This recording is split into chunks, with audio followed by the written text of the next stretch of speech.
بسم الله الرحمن الرحيم. الحمد لله رب العالمين، والصلاة والسلام على رسوله الكريم وعلى آله وأصحابه أجمعين وعلى كل من تبعهم بإحسان إلى يوم الدين. أما بعد، میرے محترم بزرگوں اور دوستوں، السلام علیکم ورحمۃ اللہ وبرکاتہ۔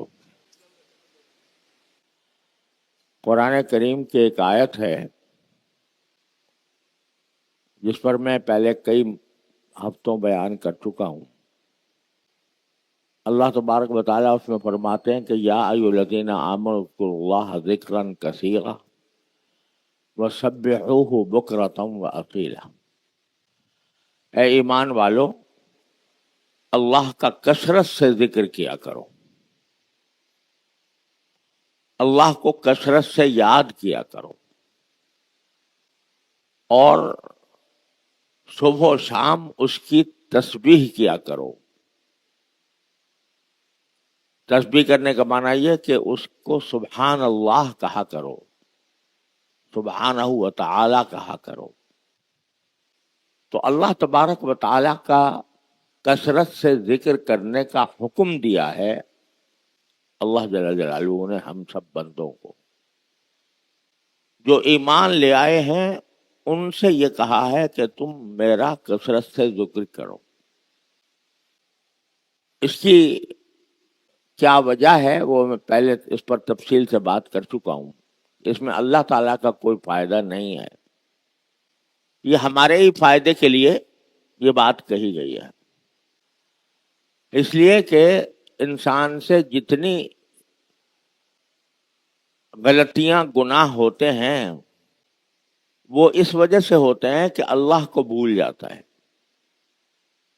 اگر اللہ تبارک و تعالیٰ کی یاد دل میں ہو اور اس کا ذکر زبان پر ہو تو اس صورت میں انسان کو وہ گناہ کے ارتکاب سے روکتا ہے۔ جتنے گناہ سرزد ہوتے ہیں وہ اسی وجہ سے ہوتے ہیں کہ ہم اللہ کو بھول جاتے ہیں، اپنی ذاتی خواہشات، نفسانی خواہشات ہم پر غالب آ جاتی ہیں، اور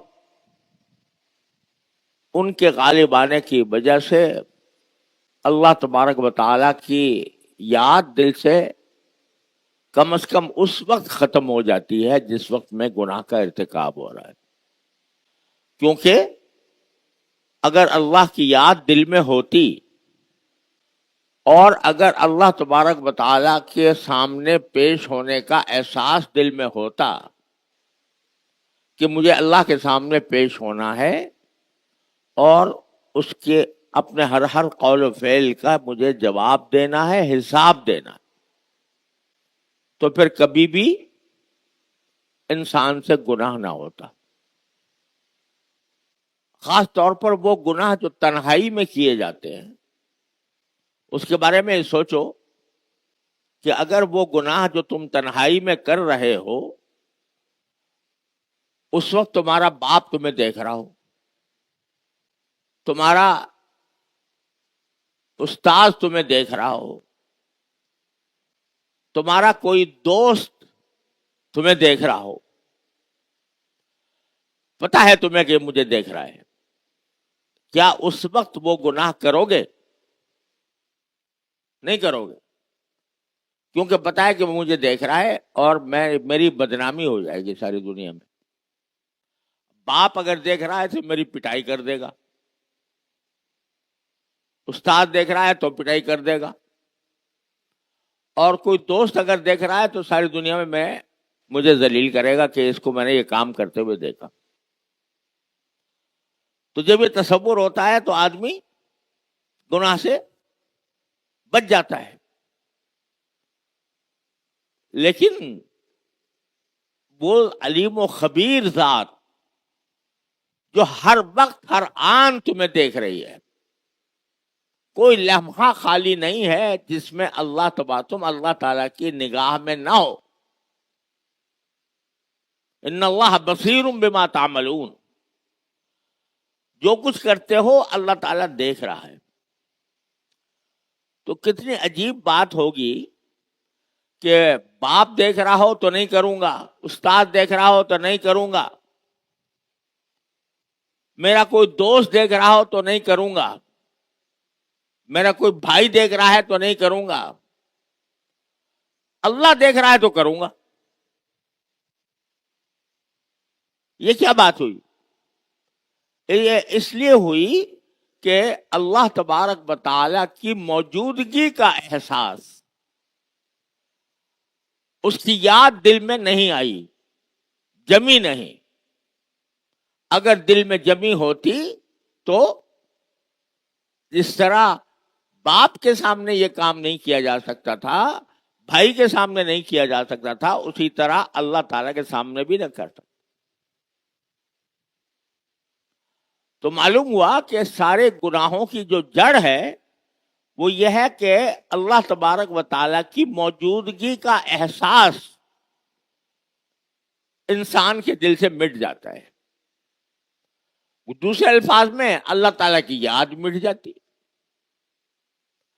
اگر انسان کثرت سے ذکر کرتا ہو اور کثرت سے ذکر کرنے کے نتیجے میں اس کی یاد دل میں سما گئی ہو تو پھر گناہ کا اقدام جان بوجھ کر نہیں کرے گا۔ کبھی کسی وقت غلطی ہو گئی تو فوراً پھر اس کو خیال ہوگا کہ تو مجھے اللہ دیکھ رہا ہے، مجھ سے یہ کام غلط سرزد ہو گیا، تو فوراً اسی کی طرف رجوع کرے گا، اسی کی سے گڑ گڑائے گا، معافی مانگے گا، یا اللہ میں اس بہت خطرناک کام کر لیا، میں اپنے آپ کو میں نے تباہ کر لیا، اے اللہ مجھے معاف کر دے۔ تو معلوم ہوا کہ اللہ کا ذکر اور اللہ جل جلالہ کی یاد یہ ایسی چیز ہے جو انسانوں کو صحیح رکھتی ہے، سیدھے راستے پر رکھتی ہے۔ یہ یاد مٹ جائے یا اس سے غفلت ہو جائے، مستقل غفلت ہو جائے، تو آدمی راہ راست سے ہٹ جاتا ہے۔ اس لیے اللہ تبارک و تعالیٰ نے ہم سے یہ کہا ہے کہ الذین آمنوا اذکروا اللہ ذکرا کثیرا، اے ایمان والو اللہ کا کثرت سے ذکر کیا کرو۔ پچھلے بیانات میں نے یہ بھی بتایا تھا کہ ذکر کرنے کے، کثرت سے ذکر کرنے کے کیا کیا طریقے ہوتے ہیں۔ اس میں یہ بھی بتایا تھا کہ زبانی ذکر بھی ہوتا ہے، دل کا ذکر بھی ہوتا ہے، اور دعا بھی ایک ذکر ہے، دعا بھی ایک ذکر ہے۔ اور تلاوت قرآن کے بعد سب سے زیادہ افضل ذکر دعا ہے۔ ذکر کی سب سے اعلیٰ اور افضل قسم تو تلاوت قرآن ہے، اس سے بڑھ کر کوئی اور بڑا ذکر نہیں ہے۔ سب سے عظیم ذکر، سب سے زیادہ نافع ذکر، سب سے زیادہ فائدہ مند ذکر کیا ہے؟ تلاوت قرآن۔ جتنا انسان قرآن کریم کے ساتھ لگاؤ پیدا کرے گا، چاہے تلاوت کے ذریعے ہو چاہے اس کو سمجھنے کے ذریعے ہو، اتنا ہی قرآن کریم کے انوار و برکات انسان کے دل میں سمائیں گے۔ تو قرآن کریم سب سے زیادہ افضل ذکر ہے۔ لہذا ایک مسلمان معاشرے کی یہ خصوصیت تھی کہ صبح کو اٹھنے کے بعد کوئی دوسرا کام نہیں کریں گے، سب سے پہلے قرآن کریم کی تلاوت کریں۔ جتنا قرآن کی تلاوت زیادہ ہوگی اتنی ہی دل میں اللہ تبارک و تعالیٰ کی عظمت و محبت ترقی کرے گی، روحانیت ترقی کرے گی. تو سب سے افضل ذکر تو قرآن کریم کی تلاوت ہے یا قرآن کریم کی تفسیر پڑھنا ہے، اور اس کے بعد دوسرے نمبر پر جو سب سے زیادہ افضل ذکر ہے وہ دعا ہے. اللہ تبارک و تعالیٰ سے ہر وقت کچھ نہ کچھ مانگنے کی عادت ڈالنا. چھوٹی سے چھوٹی چیز بھی اللہ تعالیٰ سے مانگے، اپنی ہر چھوٹی بڑی حاجت اللہ تعالیٰ سے مانگے. اور اس مانگنے کا نقد فائدہ تو یہ ہے کہ وہ ثواب مل گیا آپ کو. یا اللہ گرمی لگ رہی ہے، گرمی دور کر دیجئے. یا اللہ سردی لگ رہی ہے، سردی کم کر دیجئے. یا اللہ میں کہیں جانا چاہتا ہوں، اچھی سواری مجھے عطا فرما دیجئے. سواری میں بیٹھ گیا ہوں تو یا اللہ مجھے عافیت کے ساتھ منزل تک پہنچا دیجئے. گھر میں داخل ہو رہا ہوں تو یا اللہ میں سب کو عافیت کے ساتھ پاؤں. سامنے کھانا آ گیا ہے تو یا اللہ میں اس کو شکر کے ساتھ کھاؤں. مجھے شکر ادا کرنے کی توفیق عطا فرمائیے. ہر چھوٹی بڑی حاجت ہر وقت اللہ سے مانگنے کی عادت. رسول کریم سرورت عالم صلی اللہ علیہ وسلم کا ارشاد ہے کہ اگر تمہارے جوتے کا تسمہ بھی ٹوٹ جائے تو اللہ سے مانگو. عجیب بات فرمائے، جوتے کا تسمہ ٹوٹ گیا تو کہو کہ یا اللہ میرے جوتے کا تسمہ ٹوٹ گیا ہے، ٹھیک کر دیجیے. حالانکہ ظاہر ہے جب جوتے کا تسمہ ٹوٹ گیا تو اس کو جوڑنے کے لیے کوئی فکر کرے گا آدمی؟ خود اگر جانتا ہے جوڑنا خود جوڑے گا، خود نہیں جانتا تو کسی جاننے والے کے پاس جائے گا، اس کو دے گا، موچی کو دے گا کہ بھائی اس کو درست کر دو. لیکن رسول کریم صلی اللہ علیہ وسلم فرماتے ہیں کہ پہلا کام یہ کرو کہ یا اللہ میرا جوتے کا تسمہ ٹوٹ گیا، اس کو ٹھیک کرا دیجیے. پہلا کام یہ. کیوں؟ اس لیے کہ اگر تم دعا کے بغیر، اللہ سے مانگے بغیر جوتے کا تسمہ ٹھیک کرنے کے لیے خود کوشش کرو تو پتہ نہیں تم سے بنے یا نہ بنے. اور اگر تم کسی موچی کی تلاش میں ہو، موچی ملے یا نہ ملے، اور ملے تو تم سے کوئی ایسا مطالبہ کر دے کہ جی میرے پاس تو بہت کام ہے میں نہیں کر سکتا، اور اگر مطالبہ کر دے کہ بھائی چونکہ میرے پاس کام زیادہ ہے لہذا بہت پیسے لوں گا، تم دے نہ سکو، تو سارے جو اسباب ہیں وہ دھرے کے دھرے رہ جائیں گے. لیکن جب اللہ سے مانگا کہ یا اللہ اس کو میرا ٹھیک کرا دیجئے، تو اللہ تعالیٰ ہی مسبب الاسباب ہے، وہ اسباب پیدا فرمائے گا. لہذا جوتے کا تسمہ ٹوٹنے پر بھی اللہ تبارک و تعالیٰ کو پکارنے کا حکم دیا نبی کریم سرورت عالم صلی اللہ علیہ وسلم. یہ بات تو ایک مثال کے طور پر فرما دی نا آپ نے کہ مثال سے تمہارا جوتے کا تسمہ ٹوٹ گیا، کپڑا پھٹ گیا، اس پر بھی یہ صادق آتی ہے. اور کوئی نقصان ہو گیا اس پر بھی یہ بات صادق آتی ہے، یا اللہ میرا نقصان ہو گیا مجھے اس کی تلافی کر دیجیے. دعا کا کثرت سے مانگنا اور مانگتے رہنا یہ اللہ تعالیٰ تک پہنچنے کا بہت ہی آسان اور بہت مختصر راستہ ہے. جتنا بندہ دعا زیادہ کرے گا اتنا ہی اللہ کا قرب حاصل ہوگا. اللہ تبارک و تعالی زیادہ مانگنے سے اکتاتا نہیں ہے کہ بھئی تو ہر وقت مانگتے ہی رہتا ہے. اگر فرض کرو دنیا کے اندر کوئی آدمی آپ کے پاس آتا ہے، صبح کو آ کے یہ کہہ رہا ہے میرا یہ کام کر دو، فوراً 1 گھنٹے بعد کہتا ہے یہ کر دو، 1 گھنٹے کے بعد کہتا ہے یہ کر دو، تو بھاگ جاؤ، تو نے سارا اوقات میرے گھیر لیے، ہر وقت سر پہ سوار رہتا ہے. لیکن اللہ تبارک و تعالیٰ سے اگر مانگتے رہو مانگتے رہو مانگتے رہو، جتنا چاہو مانگو، وہ کہتے ہیں کہ میں مانگنے پر خوش ہوتا ہوں، بندے کے مانگنے سے میں خوش ہوتا ہوں، اور اتنا خوش ہوتا ہوں کہ بندے کو اپنا قرب عطا کرتا ہوں. جتنا مانگو گے اتنا ہی اللہ تعالیٰ کا قرب حاصل ہوگا. اذا سألک عبادی انی فانی قریب، جب میرے بندے مجھ سے مانگے تو میں قریب ہوں. یعنی مانگنے کے نتیجے میں تمہیں میرا قرب حاصل ہو جائے گا. اللہ تعالیٰ نے ایسا دروازہ کھولا ہوا ہے ہمارے آپ کے لیے دعا کا. ہر چھوٹی بڑی حاجت اللہ تعالیٰ سے مانگنے، اور اپنی ذاتی حاجت بھی، اور کوئی اجتماعی حاجت ہو تو وہ بھی اللہ تعالیٰ سے مانگے.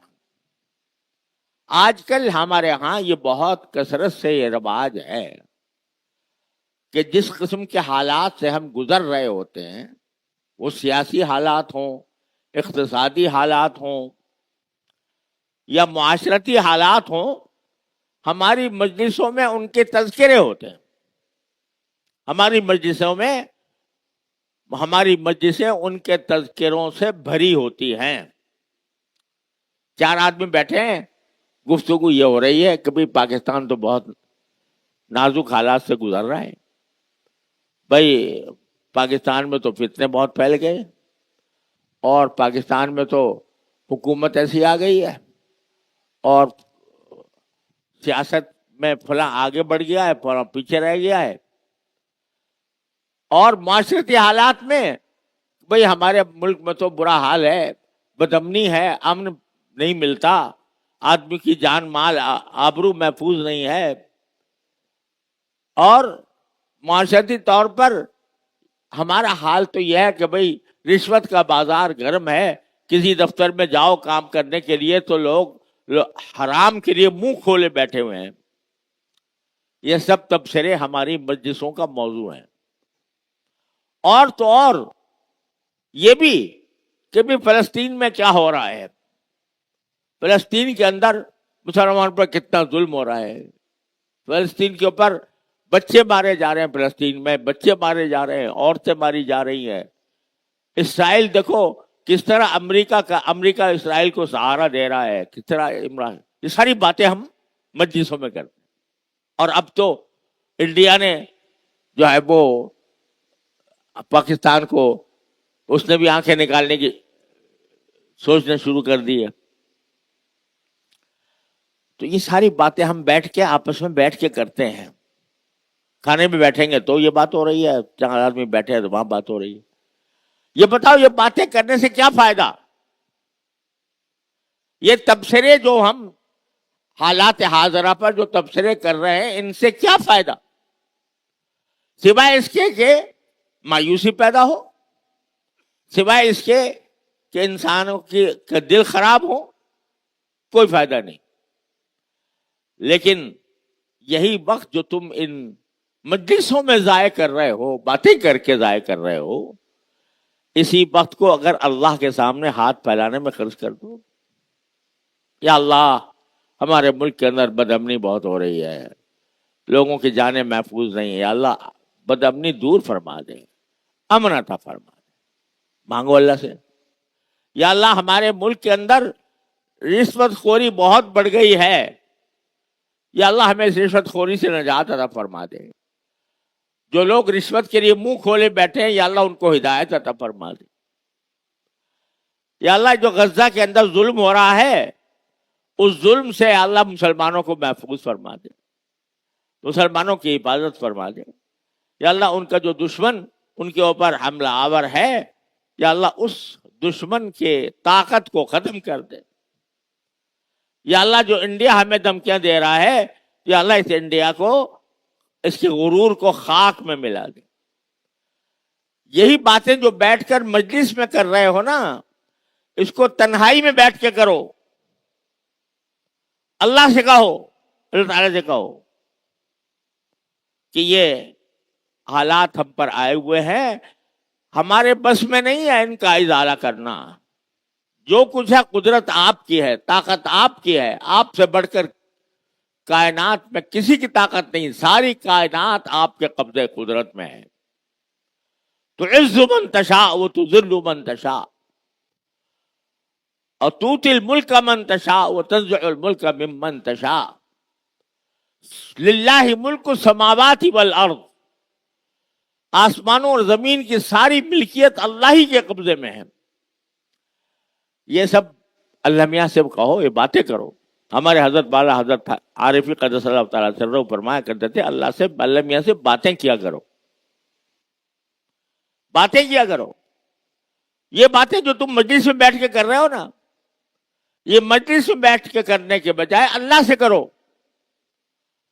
اب ذرا ہم سب اپنے گریبان میں منہ ڈال کر دیکھیں کہ جتنے مسائل کا ہم رونا روتے ہیں اور جن سے ہم پریشان ہوتے ہیں اور دوسروں کو بھی پریشان کرتے ہیں، وہ ان کے بارے میں کبھی سنجیدگی سے اور دل لگا کر کبھی اللہ تعالیٰ سے مانگا؟ تو جواب عام طور سے نفی میں آئے گا. کبھی دل لگا کر بیٹھ کر ان چیزوں کو مانگا نہیں اللہ تعالیٰ نے. اپنی ذاتی ضروریات تو کبھی کبھی مانگ لیتے ہیں کہ اللہ بیمار ہو گیا مجھے شفا دے دے، میرے فلاں گھر والے بیمار ہیں اللہ ان کو عافیت عطا فرما دے، اور یا اللہ میری رزق میں تنگی ہو رہی ہے اس میں کچھ عطا عطا فرما. ذاتی حاجات تو شاید مانگ لیتے ہوں، وہ بھی چلو اللہ کا شکر ہے اگر مانگنے کی توفیق ہو جاتی ہے تو. لیکن وہ اجتماعی حاجتیں جو پوری امت مسلمہ کو درپیش ہیں، ان کے بارے میں کبھی تنہائی میں بیٹھ کر سنجیدگی کے ساتھ اللہ تبارک و تعالی سے مانگا تو جواب نفی میں ملے گا. تو میرے بھائیوں، ہم لوگ حالات کا رونا تو بہت روتے ہیں، لیکن اس میں جو کچھ کرنے کا کام ہے وہ نہیں کرتے. اب یہ فلسطین کا مسئلہ ہے، اب اس وقت ان کے اوپر قیامت ٹوٹی ہوئی ہے. الحمدللہ جو مجاہد ہیں نا، بفضل اللہ سبحانہ و تعالی وہ سلامت ہیں اور اپنے موقف پر ڈٹے ہوئے ہیں، اپنے موقف سے ایک انچ پیچھے نہیں ہٹے،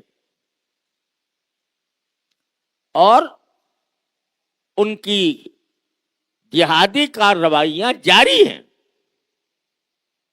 اسرائیل کو ختم نہیں کر سکا. 1.5 سال سے زیادہ ان کا مقابلہ کرنے کے باوجود، ان پر بمباری کرنے کے باوجود، وحشیانہ بمباری کرنے کے باوجود، ان کے عزم کو، ان کے حوصلے کو، ان کے عزائم کو توڑ نہیں سکا. لیکن کمبخت شہریوں پر بمباری کر رہا ہے، عورتوں پر کر رہا ہے، بچوں پر کر رہا ہے. تو یہ ہمارے آنکھوں کے سامنے منظر آ رہے ہیں. اس کا ہم آپس میں ذکر تو کر رہے ہیں، بھائی ہم سے دیکھا نہیں جاتا جس طرح بچے رو رہے ہیں، ہم سے دیکھا نہیں جاتا جس طرح عورتیں رو رہی ہیں. ارے بھائی دیکھا نہیں جاتا تو مانگو اللہ سے. پہلا کام تو یہ کہ جتنا تم کر سکتے ہو ان کے لیے وہ کرو. ہر آدمی جائزہ لے کہ میں نے کتنے پیسے میں نے فلسطین والوں کے لیے بھیجے، اس 1.5 سال میں میں نے کچھ بھیجا. اس کو ذرا جائزہ لے کے دیکھو. آپ کہو کہ شاید ہمارے اندر تو استطاعت ہی نہیں تھی. ارے بھائی استطاعت نہیں تھی، 1 روپیہ بھیج سکتے تھے کہ نہیں؟ 1 روپیہ بھی اگر کوئی بھیجتا ہے، اللہ تعالیٰ کے یہاں گنتی نہیں دیکھی جاتی، اللہ تعالیٰ کیا اخلاص دیکھا جاتا ہے. اگر 1 روپیہ بھی کوئی بھیجتا ہے، اس کی استطاعت اتنی ہے 1 روپیہ بھیج سکے. وہ شخص جس کی استطاعت 1 روپیہ بھیجنے کی ہے وہ 1 روپیہ بھیجتا ہے وہ، اور جس کی استطاعت 1 لاکھ بھیجنے کی ہے وہ 1 لاکھ بھیجتا ہے وہ. دونوں برابر ہیں اللہ کے یہاں. لیکن چونکہ فکر نہیں، بس تبصرے ہے. بھائی ہمیں تو بہت رونا آتا ہے اپنے بہن بھائیوں کو اس طریقے سے ذبح ہوتے ہوئے دیکھ کر، بڑا رونا آتا ہے. ہمیں تو جب دیکھتے ہیں کہ آگ لگی ہوئی ہے اب گھروں کے اندر، ہم سے دیکھا نہیں جاتا. ارے بھائی دیکھا نہیں جاتا، کچھ کرو. تو اس کے لیے کم از کم اپنے پیسے تو خرچ کر سکتے ہو. اور اللہ تبارک و تعالیٰ نے ایسے ذرائع نکالے ہوئے جن کے ذریعے تم اپنی امداد ان تک پہنچا سکتے ہو. الحمدللہ دارالعلوم کی طرف سے بھی بہت اس سلسلے میں انتظام ہے، اور اللہ کے فضل و کرم سے جو اللہ کے بندے اس راستے میں دینا چاہتے ہیں یہاں دیتے ہیں، اللہ تعالیٰ پہنچا دیتے ہیں. تو آپ ساری ان حالات کا رونا رونے کے بجائے یہ دیکھو مجھ سے کیا ہو سکتا تھا، کیا کیا میں نے. یہ نہ سمجھنا کہ میرا 1 روپیہ جا کے کیا اثر کرے گا. خوب سمجھ لو کہ جو اللہ کے راستے میں جو جانی مالی محنت کی جاتی ہے وہ کبھی رائے گا نہیں جاتی. نبی کریم صلی اللہ علیہ وسلم غزوہ خندق کے موقع پر ایک بڑے پتھر کو اپنے دست مبارک سے توڑ رہے ہیں. خندق میں محنت کی جا رہی ہے. آپ کو ایران اور روم کے محلات دکھائے جاتے ہیں کہ ایران کے جو محلات ہیں وہ تمہارے قبضے میں آنے والے ہیں. وہاں تو حالت یہ ہے کہ فقر و فاقے کی حالت ہے، کھانے کو کوئی چیز موجود نہیں ہے غزوہ خندق کے موقع پر. لیکن پتھر وہاں توڑ رہے ہیں، اثر جا رہا ہے ایران کے بادشاہ کے محلات کے اوپر. تو اللہ تعالیٰ تو اثر اخلاص کے ذریعے اللہ تعالیٰ اثر پہنچاتے ہیں. تو پہلے تو میں یہی کہ بھائی مالی جو کچھ کر سکتے ہو مالی مدد کرو، پہنچانے کی کوشش کرو. دوسرا یہ کہ دعا کرو اللہ تبارک و تعالیٰ سے، یا اللہ ہم سے یہ منظر دیکھ نہیں رہا. یہ آپس میں کہنے سے کیا فائدہ؟ آپس میں کہنے سے کوئی فائدہ نہیں. اللہ تعالیٰ کے سامنے کہو یا اللہ نہیں دیکھا جا رہا ہم سے یہ منظر، یا اللہ ہمارے بہن بھائیوں کے ساتھ جو سلوک ہو رہا ہے اے اللہ ہم سے دیکھا نہیں جاتا. آپ اپنے فضل و کرم سے ان کو اس مصیبت سے نجات عطا فرمائیے، ان کے دشمن کو ہلاک برباد کر دیجئے، تباہ و برباد کر دیجئے ان کے اس دشمن. یہ مانگو اللہ تعالیٰ سے. یہ مانگنا بھی اذکر اللہ ذکرن کثیرن میں داخل ہے، اللہ کے کثرت سے ذکر کرنے میں داخل ہوگا، اس کا بھی اجر و ثواب تمہیں ملے گا. اور اب دیکھو پاکستان کے اوپر انڈیا جو ہے وہ آنکھیں دکھا رہا ہے. معاملہ خود اپنی ایجنسیوں کی کمزوری کا کہ وہ ان کے ہاں حملہ ہوا تو اس حملے کو وہ روک نہ سکے، اور الزام پاکستان پر کہ ہم تمہارا پانی بند کر دیں گے. اعوذ باللہ العلی العظیم. اور وہ پڑتول بھی رہا ہے، کچھ بعید نہیں ہے کوئی حملہ کر دے. تو ہمیں اپنے ملک کی حفاظت کے لیے بھی اپنی جان مال آبرو کی قربانی دینی ہے، اور ساتھ میں اللہ تعالیٰ سے مانگنا ہے کہ اللہ پاکستان کو آپ نے اپنے فضل و کرم سے بنایا، اے اللہ اپنے فضل و کرم سے اس کی حفاظت بھی فرما. کشمیری مسلمانوں کے اوپر جو ظلم و ستم بھارت کرتا رہا ہے، 20,000 لوگ شہید ہوئے ہیں وہاں. اے اللہ ہمیں اس کی فتنے سے نجات عطا فرما دے. تو مالی مدد اور اللہ سے دعا کرنا، یہ 2 کام ہیں جو ہم میں سے ہر شخص کر سکتا ہے. اس کو کرنے کا اہتمام کریں. باقی نتائج تو اللہ تبارک و تعالیٰ کے اختیار میں ہے. والعاقبۃ للمتقین انشاءاللہ. وصلی اللہ تعالی علی خیر خلق.